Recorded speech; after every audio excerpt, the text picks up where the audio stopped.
আসসালামু আলাইকুম। ম্যারেজ ক্যাবিডির বিবাহ বিষয়ক আলোচনায় আজকে ৬৭তম পর্বে কথা বলবো আত্মীয়স্বজন সম্পর্কে খোঁজ নেয়ার ব্যাপারটা। তো বিয়ের ক্ষেত্রে আমরা সাধারণত পাত্র বা পাত্রী সম্পর্কে খোঁজ নেয়ার কথা বেশি ভাবি, বেশি করি। কিন্তু বাস্তবে বিয়ে শুধুমাত্র ২ মানুষের মধ্যে যে সম্পর্ক তা কিন্তু নয়। বরং ২ টা পরিবারের মধ্যে সম্পর্কও। তো এই কারণে অনেক সময় মানুষ আত্মীয়স্বজন বা পারিবারিক পরিমণ্ডল সম্পর্কে খোঁজ নেওয়ার চেষ্টা করেন। তবে এটি করতে হবে শালীনতা এবং ভারসাম্য বজায় রেখে। তো আজকের আলোচনায় আমরা এই ব্যাপারগুলো নিয়ে কিছু কথা বলার চেষ্টা করছি। অনেক সময় অনেক অভিজ্ঞতা হয় যেন আত্মীয়স্বজন সম্পর্কে খোঁজ নেয়ার সময় আমরা কতটা গুরুত্বপূর্ণ এবং এটা কিভাবে করা উচিত আ এইটা নিয়ে আমরা একটু কথা বলার চেষ্টা করছি। তো কেন উচিত? সেক্ষেত্রে পারিবারিক পরিবেশ বোঝার একটা ব্যাপার থাকে। যে একজন মানুষ সাধারণত তার পরিবার এবং পরিবেশের মধ্যেই যেহেতু বেড়ে ওঠে, আম সেক্ষেত্রে আত্মীয়স্বজন বা পরিবারের আচরণ, তাদের সম্পর্কের ধরন ইত্যাদি নিয়ে পারিবারিক পরিবেশ সম্পর্কে একটা ধারণা পাওয়া যায়। তবে এক্ষেত্রে মনে রাখা দরকার মানুষের ব্যক্তিত্ব সবসময় যে একদম পরিবার কেন্দ্রিকই হয় এমন কিন্তু হয় না।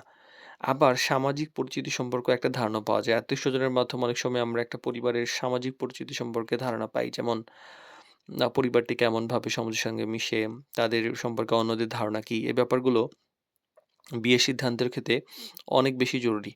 তবে অনেক সময় এইটা মানে সীমা অতিক্রম করে ফেলে। মানে ঘটনাটা কিরকম হয় যে, ধরেন আপনি কোথাও গিয়ে খোঁজ নিতে যাচ্ছেন কারো সম্পর্কে। মানে এটা খুবই স্বাভাবিক। আপনি নিবেন এইটা পজিটিভলি দেখবে। আপনি কারো কোনো আত্মীয়স্বজনের মধ্যে কিন্তু পজিটিভ, নেগেটিভ কোনো কমেন্ট করবেন না। কারণ তার আত্মীয়স্বজন কখনোই কিন্তু আপনার পক্ষে কথা বলবে না।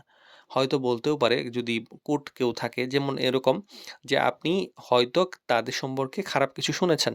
এখন শোনার পরে আপনি যখন ২য় কোনো ব্যক্তির স সঙ্গে ওনাদের ব্যাপারে আবার খোঁজ নেওয়ার সময় যদি বলেন, "আচ্ছা শুনলাম অমুক তো এই, অমুক তো এই, অমুকের তো এই আছে, অমুকের তো সেই হইছে। তো এইটা কি সত্য কিনা?" এই ধরনের কথা যদি আপনি ওনাকে বলেন, তাহলে ওই ব্যক্তি ওনাকে গিয়ে আবার ফোন করে বা সরাসরি দেখা করে বলবে যে, "আচ্ছা অমুক জায়গা থেকে তো আপনার খোঁজ নেওয়ার জন্য ফোন করেছিল, আপনার সম্পর্কে এই বলল।" এই যে বলল, এইটা কিন্তু অনেক মানে খুব সহজভাবে যে নেয়া হয় তা কিন্তু না। এইটা দেখা যায় যে তখন লেজে গোবর অবস্থা হয়ে যায় এবং এটা নেগেটিভিটি ছড়ায় দেয় যে হ্যাঁ, উনারা খোঁজ নিয়েছেন ভালো কথা, এই কথাটা এইভাবে ছড়িয়েছেন কিনা। সত্য থাকতে পারে, মিথ্যাও থাকতে পারে। আপনি শুধু শুনবেন যে আচ্ছা ভালো না মন্দ?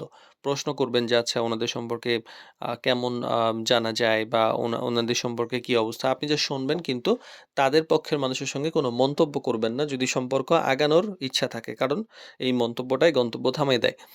আর খোঁজ নেওয়ার সময় খুব বেশি ব্যক্তিগত এবং সংবেদনশীল কিছু ব্যাপারে অনুসন্ধান করা ঠিক না। যেটা বলছিলাম যে কারো পারিবারিক সমস্যা থাকতে পারে। ব্যক্তিগত বিষয় নিয়ে অপ্রয়োজনীয় আলোচনা করা বাইরের মানুষের সঙ্গে শোভন নয়। তাই খোঁজ নেওয়ার সময় অবশ্যই সম্মান এবং গোপনীয়তার বিষয়টি মাথায় রেখে করা উচিত যেন এই কথাটা আরেক পক্ষের কাছে গেলেও সম্মানজনকভাবে যায়। আর গুজবের উপর নির্ভর করা কিন্তু ঠিক না। অনেক সময় হয় কি যে দেখা যায় কিছু ফ্যামিলি আমাদের এখানে আসেন যে তাদের বিয়ে কেন যেন হয় না। মানে কোনো একটা পক্ষের কাছে খোঁজ নিতে যায় বা বিয়ে আগায় আ আড়িপড়শি মানে পাড়াপড়শি মানুষ আইসা উল্টাপাল্টা কথা বলে বিয়েটা ক্যানসেল করে দেয়। এইজন্য অনেকে গোপনে বিয়ে ঠিক করতে চান বা এরকম কিছু। তো এই যে সিচুয়েশনটা হয় এটা কেউ শোঁতরামি থেকেও করে।